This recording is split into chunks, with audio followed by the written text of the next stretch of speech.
Assalamualaikum warahmatullahi wabarakatuh. Perkenalkan, nama saya Mia Widiawati dari kelas Akuntansi 4B. Di sini saya akan mempresentasikan mengenai tugas mata kuliah Analisis Laporan Keuangan. Untuk mengefektifkan waktu, langsung saja ke pembahasan pertama, yaitu mengenai analisis laporan keuangan pada PT Indofood Sukses Makmur Tbk. Adapun laporan keuangan yang saya paparkan adalah laporan neraca keuangan konsolidasi dalam 5 tahun berturut-turut dari tahun 2015 sampai dengan tahun 2019. Laporan ini dimuat dalam jutaan rupiah. Baik, di sini saya akan menganalisis perbandingan laporan neraca dengan membandingkan pada tahun sebelumnya, karena dalam praktiknya dapat diimplementasikan dengan tahun sebelumnya. Dari neraca di sini dapat dilihat bahwa nilai kas pada tahun 2016 mengalami kenaikan sebesar 286, 160 atau 2%, rasionya sebesar 1,02. Hal ini menunjukkan bahwa sepanjang tahun 2016 terdapat arus kas yang masuk yang jumlahnya lebih besar dibandingkan dengan arus kas keluar. Pada tahun 2017 pun mengalami kenaikan, namun pada tahun 2018 mengalami penurunan, sehingga menunjukkan angka negatif atau min 36%, rasionya sebesar 0,64. Kemudian, pada tahun 2019, kas mengalami peningkatan atau 56% dan rasionya itu sebesar 1,56.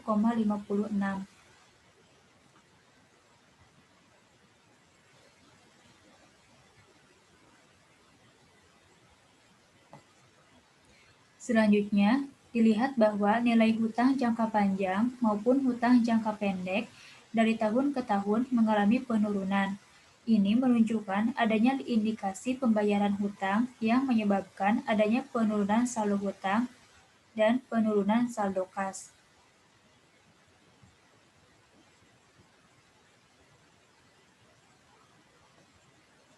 Selanjutnya, analisis perbandingan pada laporan laba rugi. Dapat diketahui bahwa setelah dianalisis untuk laporan laba rugi di sini, hampir semua komponen-komponennya itu mengalami penurunan dari tahun-tahun sebelumnya. Dapat diartikan bahwa manajemen pada perusahaan tersebut belum dapat meminimalkan beban-beban atau biaya-biaya dengan baik.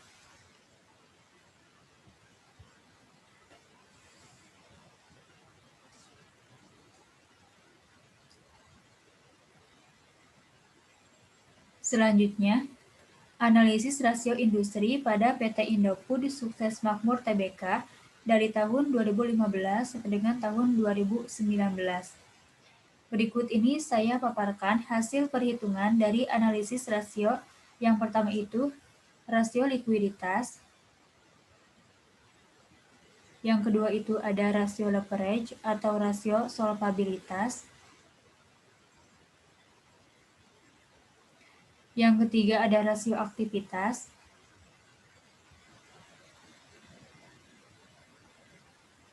Dan yang keempat ada rasio profitabilitas.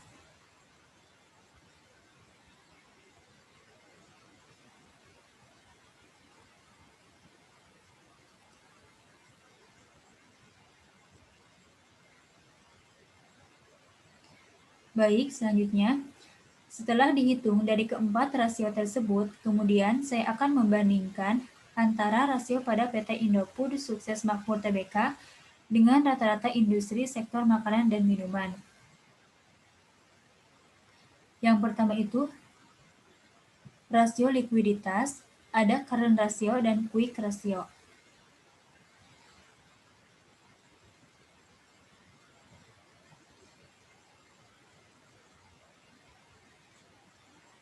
Baik, yang pertama, berdasarkan rasio likuiditas dilihat dari tabel dan grafik, dapat diketahui bahwa perhitungan untuk current ratio pada PT Indofood tahun 2015 sampai dengan tahun 2019, besarnya current ratio yang dihasilkan 1,71 untuk tahun 2015, 1,51 untuk tahun 2016, 1,5 untuk tahun 2017, 1,07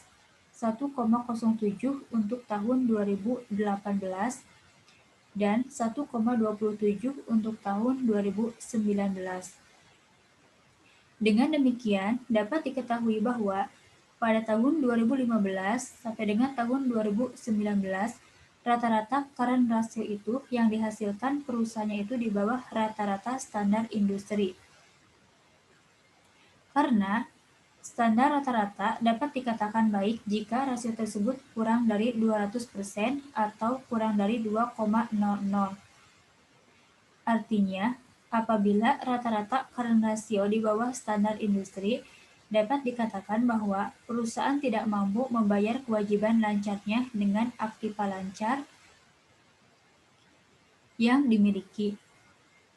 Penilaian kinerja keuangan pada PT Indofood selama tahun 2015 sampai dengan tahun 2019 yang ditunjukkan pada tabel angka current ratio-nya itu dikatakan illiquid atau tidak baik. Karena besarnya hasil perhitungan dan rata-rata tersebut masih di bawah data time series sebagai tolak ukur. Namun, apabila hasil pengukuran rasio tinggi, belum tentu kondisi perusahaan itu sedang baik. Hal ini dapat terjadi karena kas tidak digunakan sebaik mungkin. Selanjutnya, yang kedua, berdasarkan rasio likuiditas dilihat dari tabel dan grafik, dapat diketahui bahwa untuk perhitungan quick ratio pada perusahaan PT Indofood tahun 2015 sampai dengan tahun 2019. Besarnya quick ratio yang dihasilkan pada tahun 2015 sampai dengan tahun 2019 secara keseluruhan, hasil tertinggi itu tahun 2015 sebesar 1,40 dan terendah tahun 2018 sebesar 0,69.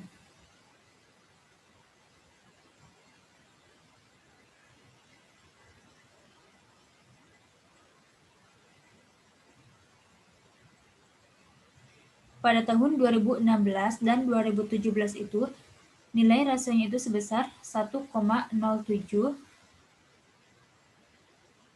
dan pada tahun 2017 itu 1,05. Ini menunjukkan bahwa angka di atas rata-rata standar rasio industri atau standar industrinya itu kurang dari atau standar industrinya itu lebih dari 100%. Peningkatan ini menunjukkan bahwa perusahaan masih mampu untuk membayar kewajiban jangka pendeknya yang dijamin dengan aktiva lancar tanpa memasukkan persediaan. Dengan demikian, dapat diketahui bahwa pada tahun 2015 sampai dengan tahun 2019, rata-rata quick ratio yang dihasilkan pada perusahaan tersebut sudah cukup baik untuk melunasi kewajiban jangka pendeknya pada saat jatuh tempo.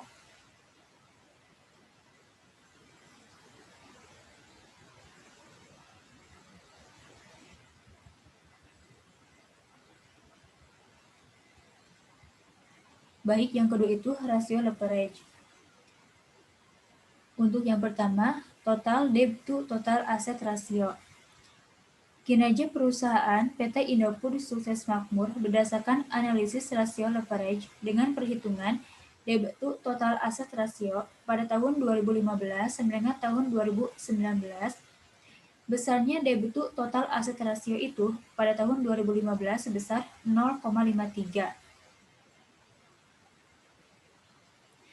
Pada tahun 2016 sebesar 0,47, pada tahun 2017 sebesar 0,47, pada tahun 2018 sebesar 0,48, dan pada tahun 2019 sebesar 0,44. Dengan demikian, dapat diketahui bahwa rata-rata debt to total asset ratio yang dihasilkan pada PT Indofood sukses makmur di bawah rata-rata standar rasio industri yaitu kurang dari 100% atau 1,00. Artinya, rasio tersebut mengindikasikan bahwa Perusahaan dapat dikatakan baik karena aset perusahaan itu dibiayai dari ekuitas atau modal sendiri, dan semakin kecil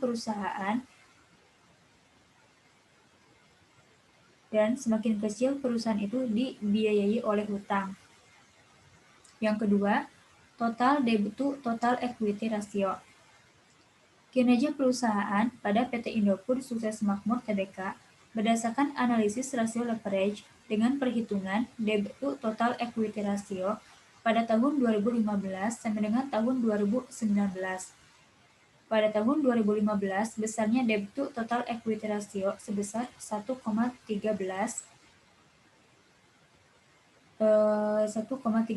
Ini menunjukkan nilai tersebut di atas rata-rata standar industri, dan dapat diartikan pada tahun 2015 perusahaan tersebut dapat dikatakan tidak baik karena rasio industrinya itu yang baik adalah kurang dari 100 atau 1,00. Sedangkan pada tahun 2016 sebesar 0,87, tahun 2017 0,88,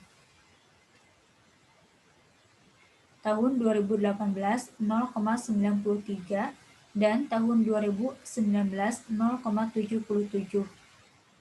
Dengan demikian dapat diketahui bahwa pada tahun 2016 sampai dengan tahun 2019 debt to total equity ratio itu di bawah rata-rata industri, yang artinya perusahaan dapat dikatakan baik karena di bawah standar industri, dan ditentukan dalam perusahaan tersebut itu bisa dikatakan sehat sehingga tingkat utang tidak melebihi modal atau ekuitas.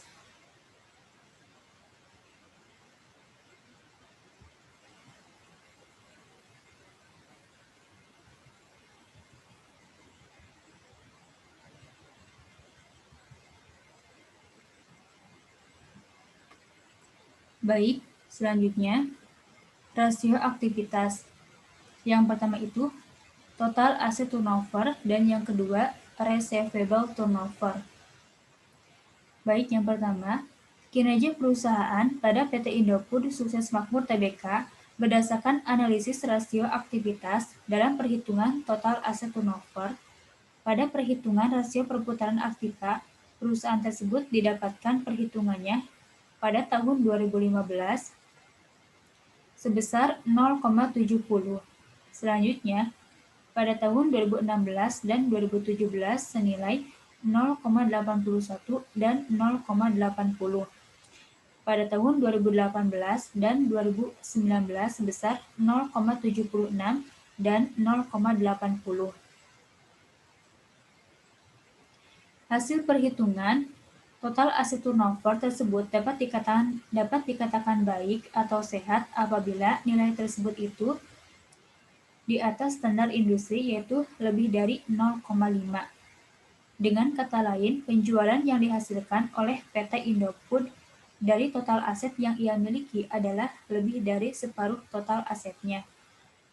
Jadi, semakin tinggi nilai total aset turnover, maka akan semakin baik karena perusahaan mampu memaksimalkan aset yang ia miliki untuk menghasilkan penjualan yang lebih tinggi. Selain itu, penjualan yang tinggi juga akan berdampak pada tercukupinya kas perusahaan serta nilai laba bersih yang semakin tinggi pula. Yang kedua, receivable turnover. Kinerja perusahaan pada PT Indofood Sukses Makmur Tbk berdasarkan analisis rasio leverage dengan perhitungan receivable turnover pada tahun 2015 sampai dengan tahun 2019.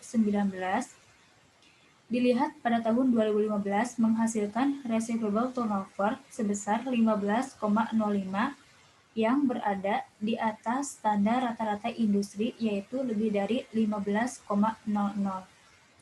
Untuk tahun 2016, receivable turnover sebesar 14,46. Pada tahun 2017 sebesar 13,93. Pada tahun 2018 sebesar 13,59,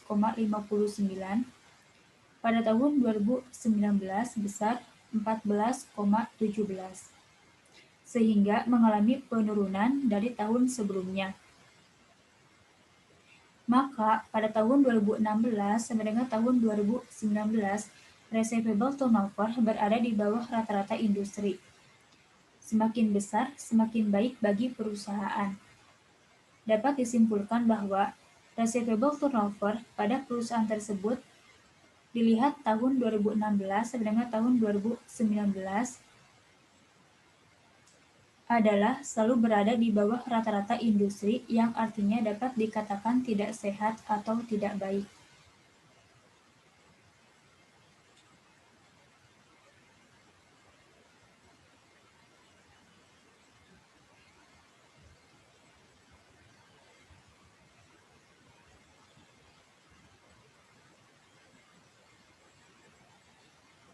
Selanjutnya, yang terakhir rasio profitabilitas. Yang pertama, ada net profit margin, dan yang kedua ada return on equity. Untuk yang pertama, kinerja perusahaan pada PT Indofood Sukses Makmur Tbk berdasarkan analisis rasio profitabilitas dalam perhitungan net profit margin dapat dihasilkan perhitungan mencerminkan keuntungan neto per rupiah penjualan. Pada tahun 2015, net profit margin adalah sebesar 5,79. Pada tahun 2016 sebesar 7,89.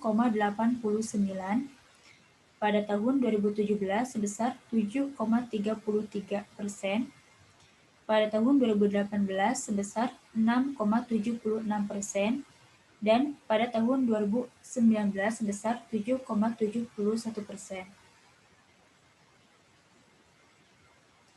Hasil perhitungan pada angka net profit margin tersebut dapat dikatakan baik atau sehat apabila lebih dari 5%. Penilaian net profit margin lebih dari 5% dimaksudkan adalah bahwa dengan nilai laba bersih yang diperoleh dan nilai penjualan yang di dalamnya adalah biaya-biaya produksi, maka akan semakin meningkatkan keuntungan bagi perusahaan. Semakin besar net profit margin, maka kinerja perusahaan itu akan semakin produktif, sehingga akan meningkatkan kepercayaan investor untuk menanamkan modalnya pada perusahaan tersebut. Rasio ini menunjukkan seberapa besar persentase laba bersih yang diperoleh dari setiap penjualan. Semakin besar rasio ini, maka dianggap semakin baik kemampuan perusahaan untuk mendapatkan laba yang tinggi. Hubungan antara laba bersih setelah pajak dan penjualan bersih menunjukkan kemampuan manajemen dalam mengemudikan perusahaan secara cukup berhasil menyisakan margin tertentu sebagai kompensasi yang wajar bagi pemilik yang telah menyediakan modalnya untuk suatu resiko. Selanjutnya, dapat dilihat untuk kinerja perusahaan PT Indofood Sukses Makmur Tbk berdasarkan analisis rasio profitabilitas dalam perhitungan return on equity. Dari hasil perhitungan mencerminkan nilai ROE dari tahun 2015 sampai dengan tahun 2019 mencapai standar rata-rata industri, yaitu lebih dari 20%, sehingga pada tahun 2015 return on equity adalah sebesar 264,91%. Pada tahun 2016 sebesar 453,35%. Pada tahun 2017 sebesar 442,86%. Pada tahun 2018 sebesar 427,09%. Dan pada tahun 2019 sebesar 508,09%. Hasil perhitungan angka return on equity tersebut dapat dikatakan baik atau sehat apabila nilainya itu lebih dari 20%. Jadi, angka ROI yang semakin tinggi memberikan indikasi bagi para pemegang saham bahwa tingkat pengembalian investasi semakin tinggi. Semakin besar ROE mencerminkan kemampuan perusahaan dalam menghasilkan keuntungan yang tinggi bagi pemegang saham.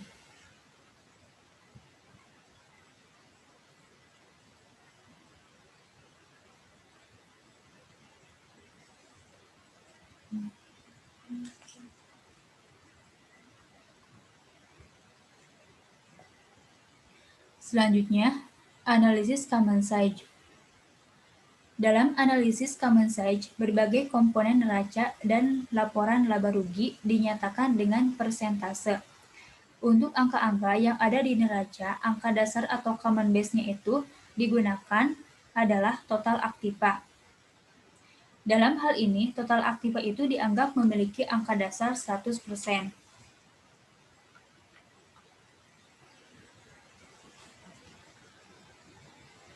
Berikut ini disajikan laporan posisi keuangan atau neraca pada PT Indofood Sukses Makmur Tbk pada tahun 2015 sampai dengan tahun 2019. Hasil analisis common size menunjukkan pada sisi aset. Nampaknya tidak banyak perubahan komposisi, hanya jumlah aset lancar sedikit mengalami penurunan. Namun, pada jumlah aset tidak lancar mengalami peningkatan setiap tahunnya.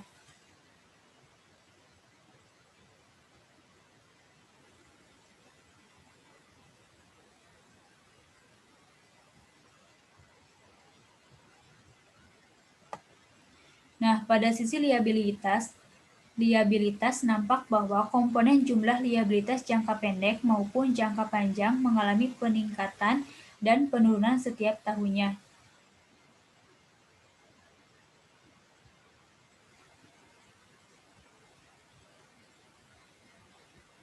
Nah, begitupun pada komponen ekuitas, nampak terlihat hasilnya mengalami peningkatan dan penurunan dari waktu ke waktu.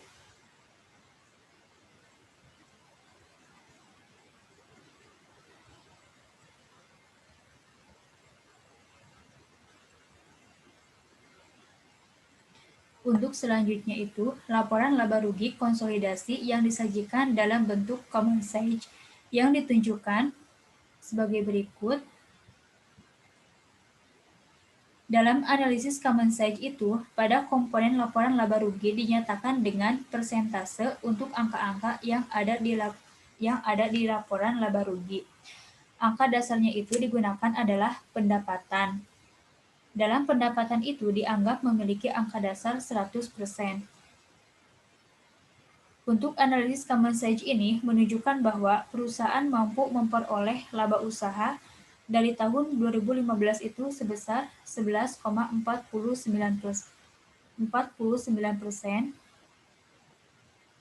tahun 2016 itu 12,41%, tahun 2017 12,46%, tahun 2018 12,46%, dan tahun 2019 sebesar 12,84%. Untuk itu, mengalami peningkatan dari waktu ke waktunya.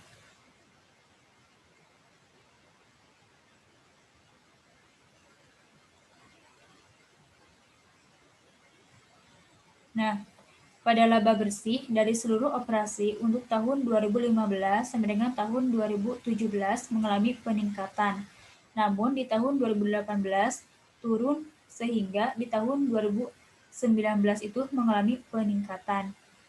Jadi, analisis perbandingan common size itu dari waktu ke waktu akan memudahkan perusahaan untuk memperoleh informasi dari hasil analisis dan bermanfaat untuk menilai tepat tidaknya kebijakan operasi, investasi, dan pendanaan, serta kemungkinan pengaruhnya terhadap posisi dan kinerja keuangan perusahaan di masa yang akan datang.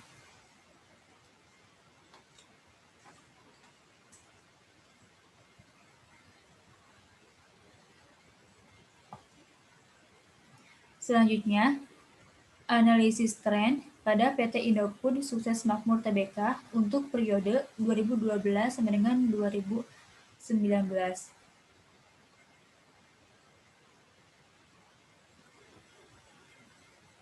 Nah, langkah-langkah untuk melakukan analisis tren yang pertama itu menentukan tahun dasar pada PT Indofood Sukses Makmur yang dijadikan tahun dasar itu yaitu tahun 2015. Yang kedua,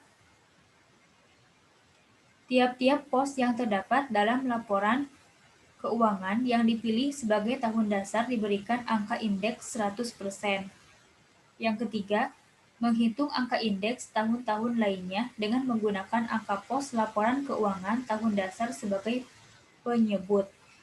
Jadi, berdasarkan analisis di atas dapat diketahui bahwa tingkat pertumbuhan pada perusahaan itu semakin lama semakin meningkat. Dengan tumbuh tidaknya suatu perusahaan dapat dilihat dari nilai aset yang dimiliki.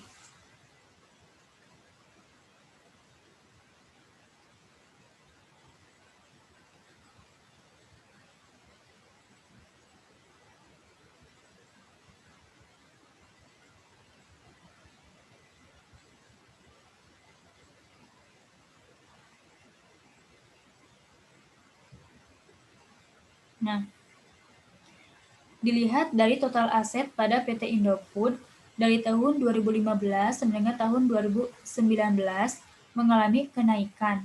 Artinya, jika semakin bertambah aset yang dimiliki, maka perusahaan tersebut dapat dikatakan tumbuh. Dapat dilihat dari persentase total aset itu sebesar 100% tahun 2015, tahun 2016 sebesar 89%, tahun 2017 sebesar 96%, tahun 2018 sebesar 105%, tahun 2019 sebesar 105%. Terbukti dari setiap tahun perusahaan itu mengalami peningkatan nilai total aset. Ini berarti manajemen perusahaan itu berkinerja secara baik dalam meningkatkan nilai asetnya. Selanjutnya dapat dilihat dari sisi liabilitas mengalami kenaikan dari tahun 2015 sampai dengan tahun 2018. Namun, pada tahun 2019, angka liabilitas itu mengalami penurunan.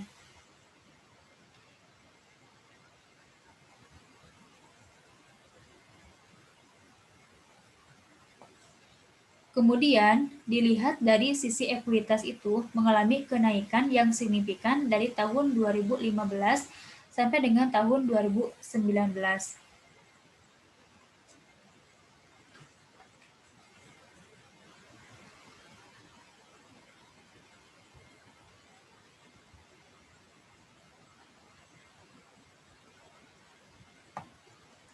Nah, selain dilihat dari nilai total aset, tumbuh tidaknya suatu perusahaan itu juga dapat dilihat dari laba yang dihasilkan setiap periodenya.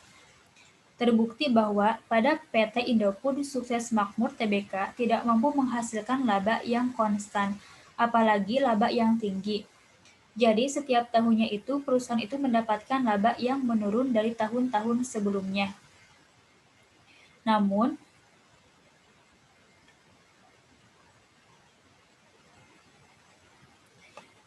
peningkatan atau pertumbuhan yang terjadi pada penjualan ternyata mengakibatkan labanya itu menurun. Disebabkan karena usaha untuk meningkatkan penjualan tersebut harus dilakukan dengan peningkatan biaya operasi, khususnya biaya pemasaran dalam jumlah yang lebih besar. Jadi, kinerja manajemen pada perusahaannya itu kurang baik dari segi pemasarannya.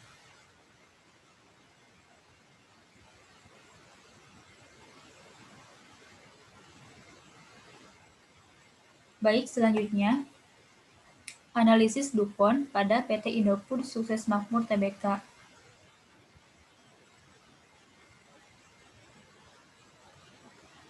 Nah, perhitungan pada analisis DuPont ini mempunyai satu dasar indikator yang fundamental, yaitu Return on Equity atau ROE. Pada indikator ROE ini, ada 3 indikator keuangan yang mempengaruhinya. Indikator-indikator tersebut adalah yang pertama, efisiensi operasi, yang kedua, efisiensi penggunaan aset, dan yang ketiga, leverage keuangan.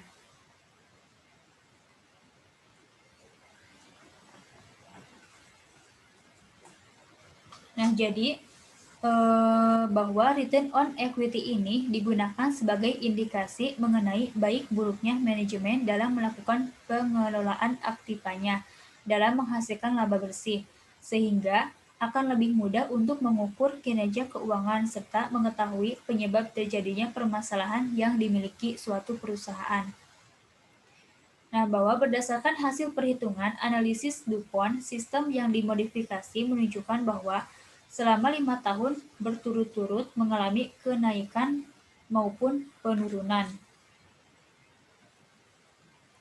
Dapat dilihat bahwa pada PT Indofood Sukses Makmur Tbk pada tahun 2015 sampai dengan tahun 2016 mengalami kenaikan kinerja yang ditunjukkan dengan adanya kenaikan nilai ROI dan kenaikan nilai ROE, sedangkan nilai equity multiplier itu mengalami penurunan. Namun sebaliknya, pada tahun 2017, tahun 2018 mengalami penurunan kinerja keuangan yang ditunjukkan dengan turunnya nilai ROI dan nilai ROE, sedangkan nilai equity multiplier mengalami kenaikan. Kemudian, untuk tahun 2019, nilai ROI itu mengalami kenaikan, sedangkan nilai equity multiplier mengalami penurunan.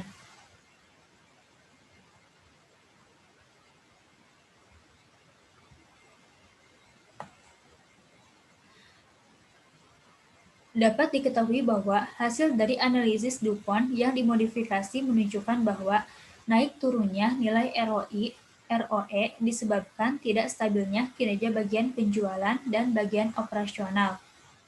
Hal ini ditunjukkan dengan unsur-unsur yang mempengaruhi nilai ROI, yaitu net profit margin dan total asset turnover dalam keadaan yang berfluktuasi selama 5 tahun tersebut.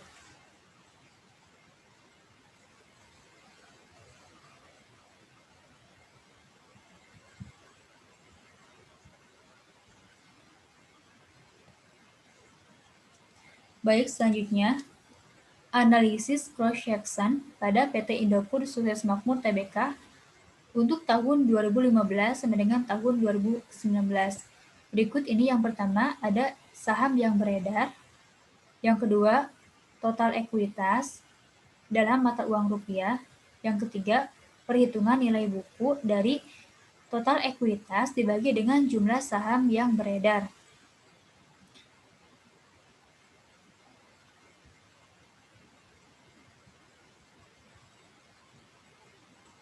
Baik, di sini adapun langkah-langkah untuk menghitung nilai tunggal sebagai perbandingan. Yang pertama itu menghitung rata-rata aritmetika, yang kedua menghitung rata-rata tertimbang, yang ketiga menggunakan median atau nilai tengah, dan yang keempat menggunakan modus atau nilai yang sering muncul. Pertama itu saya akan menjelaskan hasil perhitungan menggunakan rata-rata aritmetika dengan menggunakan ROA industrinya. Ini dari tahun 2015 sampai dengan tahun 2019, total keseluruhan ROA-nya itu 48,10%.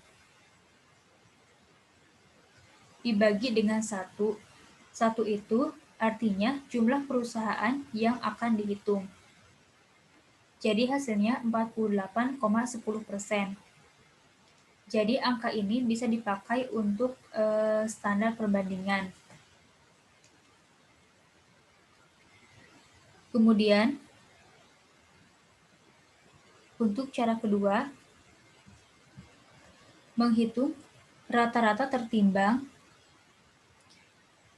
Caranya itu pertama menghitung nilai buku saham untuk tahun 2015 dibagi dengan nilai buku seluruh perusahaan dikali dengan ROA perusahaan tahun 2015. Begitupun juga untuk tahun 2016 dengan cara yang sama hingga didapatkan hasil 9,66%. Nah, setelah menggunakan nilai buku, lalu menghitung dengan nilai pasar saham. Caranya pun sama seperti dengan nilai ROA-nya. Dan didapatkan dengan hasil 1,000.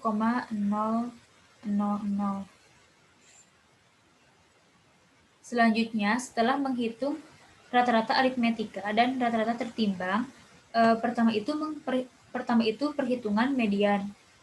Jadi untuk menghitung median di sini, pertama urutkan terlebih dahulu dari nilai ROA-nya ini dari yang terkecil hingga yang terbesar. Kemudian diambil dari nilai tengahnya, yaitu didapatkan 9,90%.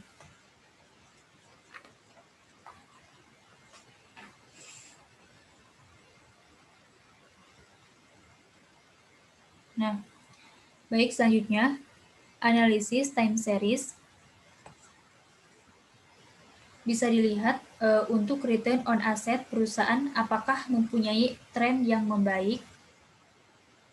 Jadi, dapat dilihat bahwa ROA pada PT Indofood dari tahun 2015 sampai dengan tahun 2016 mengalami kenaikan. ROA dari tahun 2016 sampai dengan tahun 2017 mengalami kenaikan.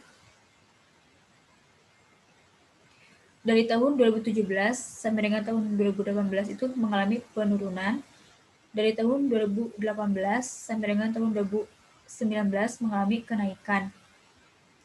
Sedangkan untuk ROA industrinya itu dari tahun 2015 ke tahun 2016 mengalami kenaikan. Dari tahun 2016 ke tahun 2017 ROA-nya itu mengalami penurunan. Dari tahun 2017 ke tahun 2018 itu mengalami penurunan. Dari tahun 2018 itu ke tahun 2019 mengalami tren kenaikan yang signifikan.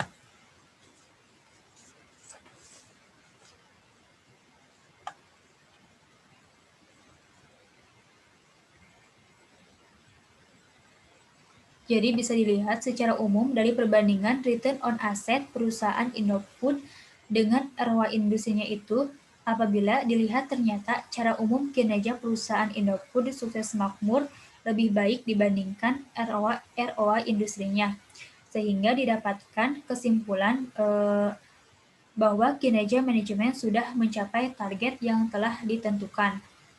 Kinerja manajemen sudah mencapai target yang telah ditentukan. Dan bisa dilihat kinerja rata-rata industrinya itu mengalami kemajuan, walaupun pada tahun 2015 ke tahun 2016 itu ROA industrinya itu mengalami kenaikan yang signifikan, dan ROA perusahaannya itu juga mengalami kenaikan. Tahun 2017 ke tahun 2018 sama-sama mengalami penurunan yang signifikan. Jadi secara umum dapat disimpulkan bahwa kinerja pada PT Indofood ini adalah kinerja yang sangat baik karena kinerjanya itu di atas rata-rata industri kinerja manajemen perusahaan tersebut.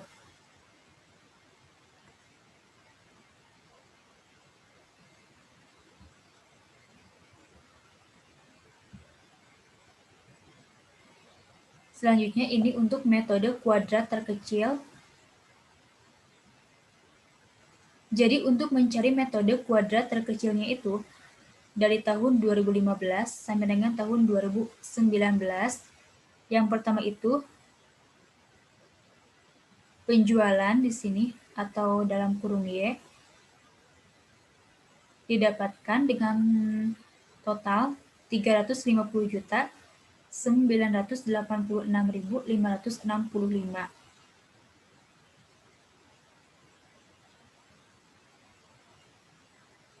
Nah, selanjutnya untuk tahun 2017 ini di sini itu ditentukan untuk tahun dasarnya itu yang diberikan nilai angka 0. Sedangkan tahun sebelumnya atau tahun 2016 -1 dan -2. Lalu setelah tahun 2017 itu diberikan angka 1 dan angka 2. Selanjutnya untuk Y dikali X dari penjualan dikali dengan kode X, jadi totalnya 128.123.864. Begitupun juga untuk tahun-tahun selanjutnya dengan cara yang sama bahwa didapatkan hasil 31.764.427. Selanjutnya untuk penghitung yang X kuadrat itu dari kode X tahunnya itu dikali jadi 2 dikali min 2 jadi 4. Lalu hasil keseluruhannya itu 10. Nah, bahwa didapat untuk total nilai A dengan rumus jumlah Y dibagi dengan N. Jumlah Y itu yang 350 ini dibagi dengan N5. 5 itu dalam cakupan 5 tahun. Jadi didapatkan dengan hasil 70.197.313. Selanjutnya untuk yang kedua itu nilai B dengan rumus jumlah YX dibagi dengan X2 didapatkan dengan hasil dari total Y dikali X 31.706 sekian dibagi dengan 10 dari X kuadrat lalu didapatkan dengan hasil 3.170.643.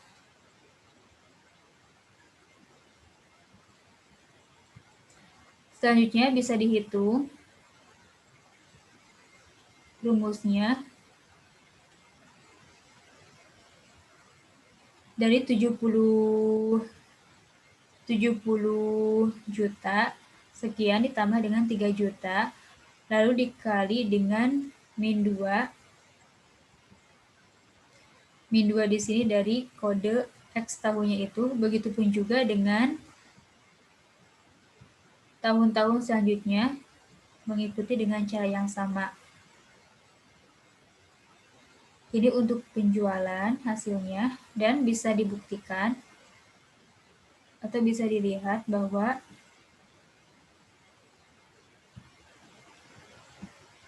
ini nilai grafik untuk analisis tren penjualan.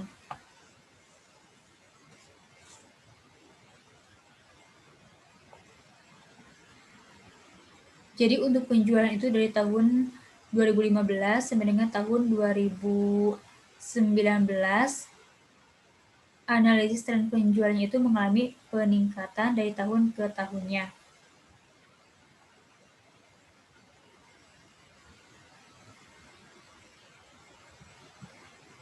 Setelah itu, analisis CSR. Di sini, saya menggunakan 6 kriteria dengan 78 item. Pada analisis CSR ini, saya menggunakan checklist pengungkapannya itu berdasarkan Global Reporting Initiative G4 atau GRI G4. Nah, bisa dilihat pada checklist tabel CSR-nya itu, yang mana pada tabel checklist tersebut ada 6 kriteria dan ada 78 item. Yang pertama itu ada kinerja ekonomi, dengan jumlahnya itu ada 9 item. Selanjutnya, yang kedua, ada indikator kinerja lingkungan, yang mana di dalamnya ada 30 item. Yang ketiga ada indikator kinerja sosial, yang mana di dalamnya ada 14 item. Selanjutnya yang keempat ada indikator hak asasi manusia, yang mana di dalamnya ada 9 item. Selanjutnya ada indikator kinerja masyarakat, yang mana di dalamnya ada 8 item. Dan yang keenam ada indikator tanggung jawab terhadap produk, yang mana di dalamnya ada 9 item.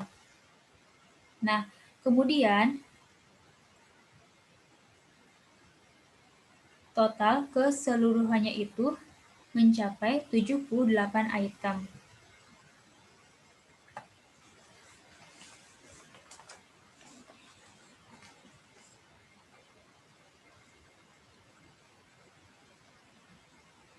Nah, di sini untuk mengerjakan checklist tersebut dilakukan dengan misalnya pada PT Indofood Sukses Makmur Tbk ini, jika perusahaan tersebut mengungkapkan tetapi hanya deskripsi, maka diberikan nilai 1. Namun, Jika perusahaan itu tersebut mengungkapkan deskripsi dan berisi tabel, maka berikan angka 2. Sedangkan jika perusahaan tersebut mengungkapkan deskripsi, ada tabel, grafik, foto, reward, maka berikan angka 3.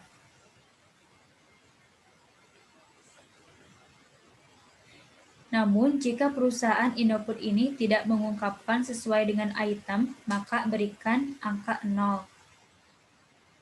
Selanjutnya, untuk mencari CSR ini dilihat dari annual report perusahaan pada profil perusahaan sampai dengan tanggung jawab sosial perusahaan. Kemudian, jika sudah melakukan checklist, maka dijumlahkan semua total pengungkapannya. Untuk tahun 2015 itu, total pengungkapannya itu ada 25 yang mengungkapkan. Untuk tahun 2016 itu, ada 23 pengungkapan. Pada tahun 2017 itu, jumlahnya ada 21 pengungkapan. Dan selanjutnya, pada tahun 2018 itu, ada 22 yang mengungkapkan. Dan yang terakhir, pada tahun 2019 itu ada 20 pengungkapan. Jadi, berdasarkan keterangan dari total table, jika pengungkapan CSR-nya itu 1-20 itu bisa dikatakan sangat rendah. 21 sampai dengan 40 bisa dikatakan rendah. 41 sampai dengan 60 bisa dikatakan sedang. Dan 61 sampai dengan 79 itu bisa dikatakan tinggi. Jadi dapat disimpulkan, yang pertama, total pengungkapan pada PT Indofood Sukses Makmur Tbk pada tahun 2015 yaitu 25, yang berarti perusahaan tersebut belum sesuai dengan standar pengungkapan karena masuk ke tingkatan pengungkapan yang rendah. Yang kedua, total pengungkapan pada PT Indofood pada tahun 2016 yaitu 23, yang berarti perusahaan tersebut belum sesuai dengan standar pengungkapan karena masuk ke tingkatan pengungkapan rendah. Yang ketiga, total pengungkapan pada perusahaan Indofood tahun 2017 yaitu 21, yang berarti PT Indofood belum sesuai dengan standar pengungkapan karena masuk ke tingkatan pengungkapan yang rendah. Yang keempat, total pengungkapan pada PT Indofood tahun 2018 yaitu 22, yang berarti PT Indofood Sukses Makmur Tbk belum sesuai dengan standar pengungkapan karena masuk ke tingkatan pengungkapan yang rendah. Yang terakhir, total pengungkapan pada PT Indofood tahun 2019 yaitu 20, yang berarti PT Indofood itu belum sesuai dengan standar pengungkapan karena masuk ke tingkatan pengungkapan yang sangat rendah. Baik, mungkin hanya itu yang bisa saya sampaikan. Kurang lebihnya mohon maaf. Wabillahi taufiq wal hidayah. Wassalamualaikum warahmatullahi wabarakatuh.